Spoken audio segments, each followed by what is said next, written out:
Bonsoir, c'est avec un énorme plaisir que je vous retrouve dans Parlons Foot. Il faut dire que ça faisait un bail. Nous sommes actuellement au terrain de l'Olympique de Ngor, équipe promue cette saison en Ligue 1, équipe qui est en train d'apprendre le haut niveau, 2 victoires en 7 journées.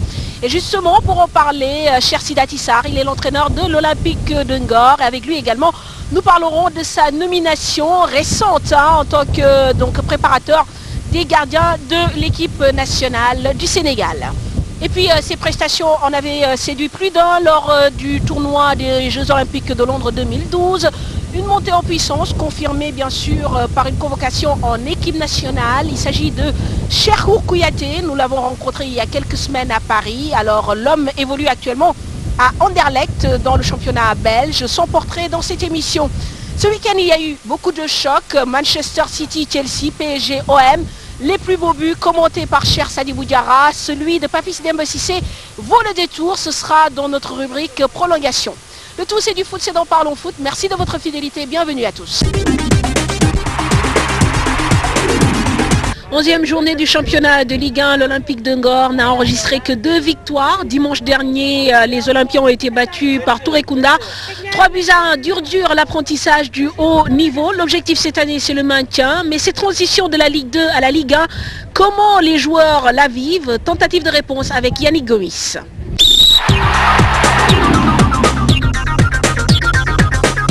Je m'appelle Arthur Yannick Gomis. J'ai 21 ans, je suis milieu offensif.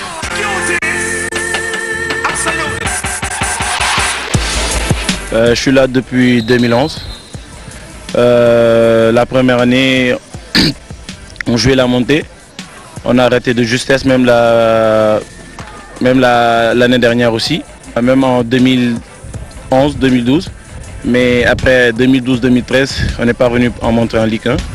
Ouais, ça a été un exploit, c'était bien.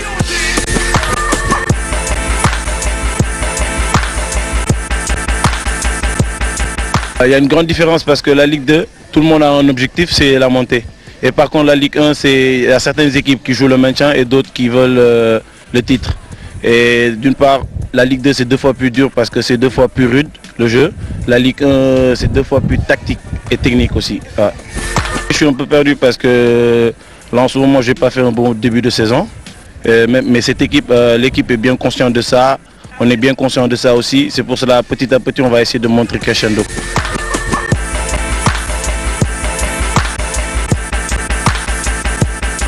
En ce moment, on se bat pour avoir notre terrain synthétique. Cela nous permettra d'avoir beaucoup plus de fluidité dans le jeu. Mais quand même, c'est déjà quelque chose de bien parce qu'on a un bon staff. Il y a la population qui est derrière nous. On a un bon stade aussi. Il suffit juste le terrain et j'espère que facilement ça viendra. Mon objectif personnel, c'est déjà étaler mon talent ici et aller à l'extérieur pour pouvoir continuer ma carrière internationale.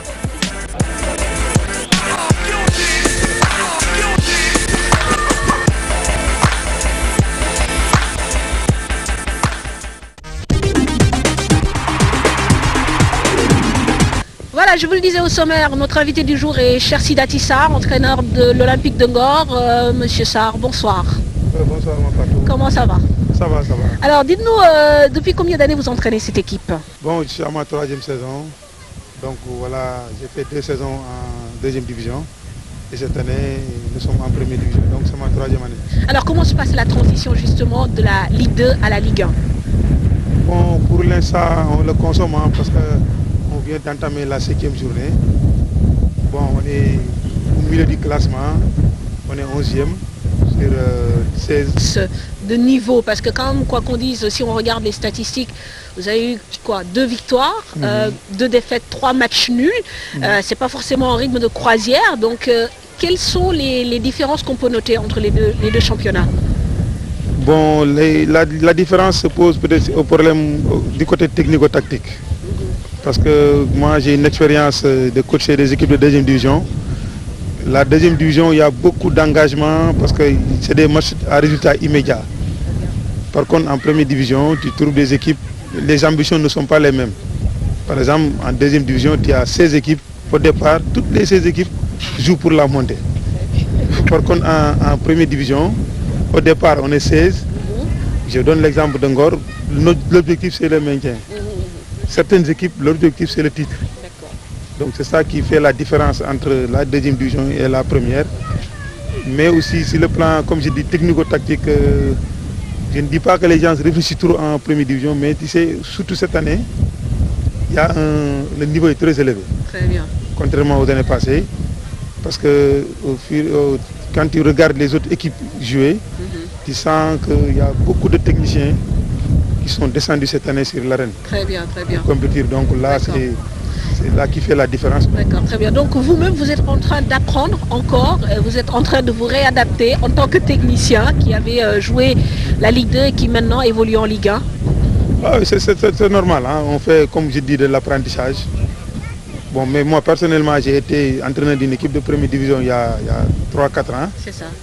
Mais comme tu dis, Ngor aussi, depuis 26 ans, ils étaient en deuxième division. Cette année, on est en première division, donc on est obligé de s'adapter et pour essayer au moins d'atteindre l'objectif de l'équipe. Est-ce qu'il n'y a pas une réelle difficulté vu qu'on est passé d'une formule des 2 poules à une formule d'une poule et vous arrivez dans cette arène-là, est-ce que ça ne rajoute pas la difficulté justement? Par contre, ça nous arrange parce que si on avait joué sur 2 poules, ça pourrait nous... Bon, on aurait l'ambiance qu'on venait de quitter, c'est la deuxième division parce qu'on avait un tempérament d'essayer de gagner par match par match. Mais là, les calculs, ça peut se faire. Parce que comme tu dis, en 30 journées, tu peux perdre autant de matchs, mais tu peux en gagner aussi autant et aussi faire des matchs nuls pour au moins atteindre l'objectif final. Très bien.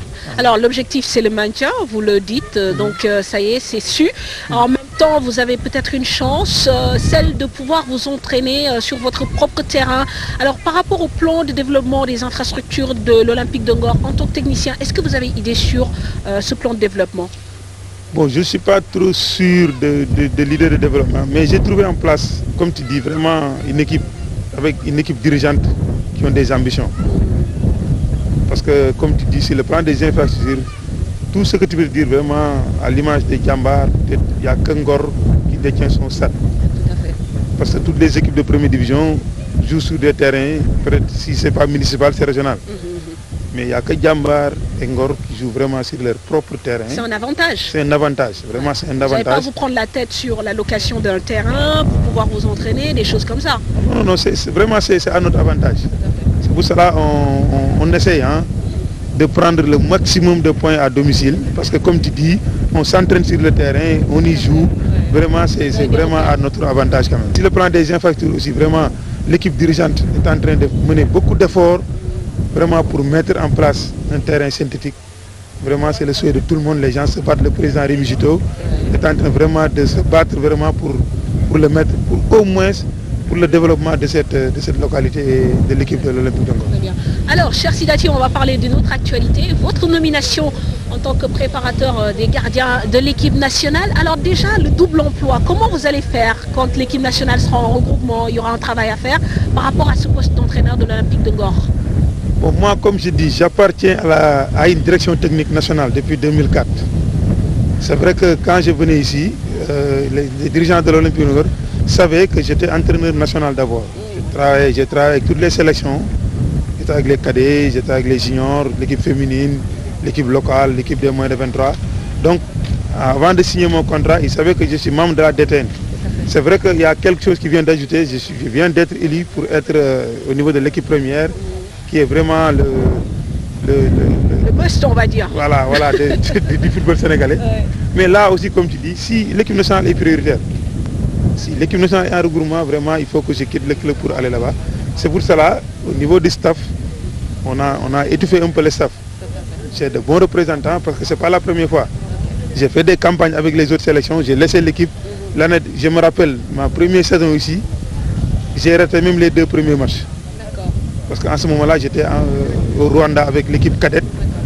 Donc, ce n'est pas facile, comme tu dis, mais on s'adapte. Je suis un peu habitué à ce genre de sorties. Mais a priori, donc, votre entraîneur, qui est Alain Giresse, vous permettra, en dehors des regroupements, des campagnes de l'équipe nationale, de pouvoir travailler avec votre équipe, l'Olympique de Ngor ou la DTN, peu importe, en fait, l'autorité en tout cas. Bon, non, ça aussi, je ne peux pas me prononcer parce que jusqu'à présent, il n'y a pas une décision qui a été prise. Très bien.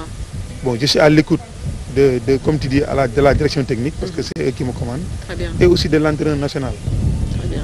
Donc le jour J qu'ils vont me parler, ils vont me poser, là je serai prêt vraiment à répondre à cette question. Quoi. Alors Sidat, est-ce qu'on peut parler d'une consécration? Est-ce que cette nomination à la tête des préparateurs de gardiens est une consécration par rapport à la carrière de technicien que vous menez?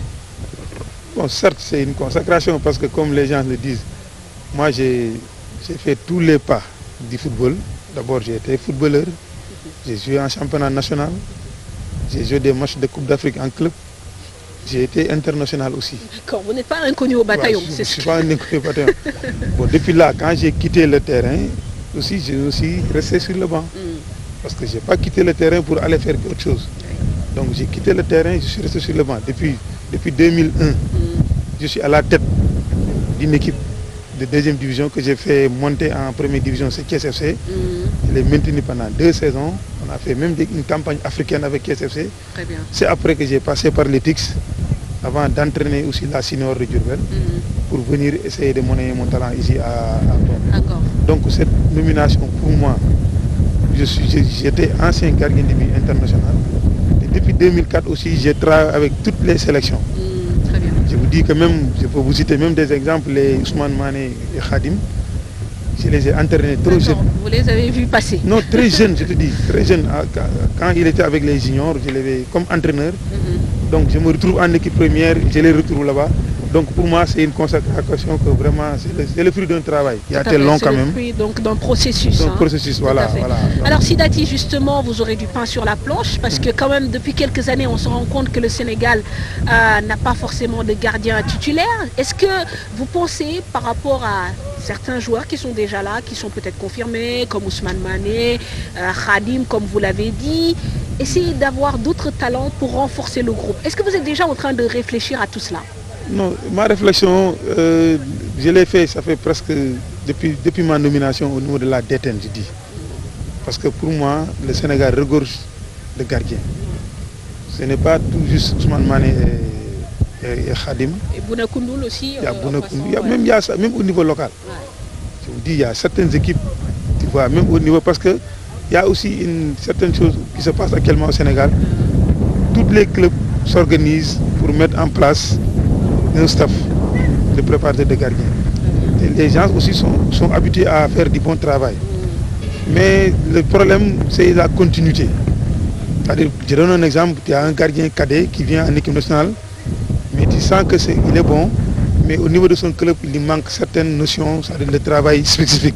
Parce que le gardien de but, c'est un poste vraiment qui n'est pas trop facile. Ça demande beaucoup de travail, beaucoup de travail.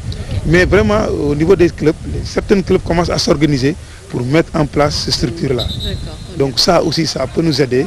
Moi, en commun accord, je vais essayer de m'organiser aussi pour faire un tour, d'abord pas tour du Sénégal, mais aussi revue des équipes, pour vraiment faire un planning de travail avec la DTN, pour au moins le gardien qui vient en sélection, au moins a eu les moyens d'avoir certaines solidités, pour avoir la base, pour avoir la main. Un minimum quoi. Un minimum, Très bien. Voilà. Très bien, cher Sidati, merci beaucoup pour cet entretien. Je rappelle encore une fois que vous êtes l'entraîneur de l'Olympique de Ngor. Bonne chance pour cette saison en Ligue 1 par rapport au maintien et peut-être même plus. Et puis bonne chance aussi par rapport à l'équipe nationale. Merci, mon frère. Merci Sidati. Merci, je vous remercie. Merci.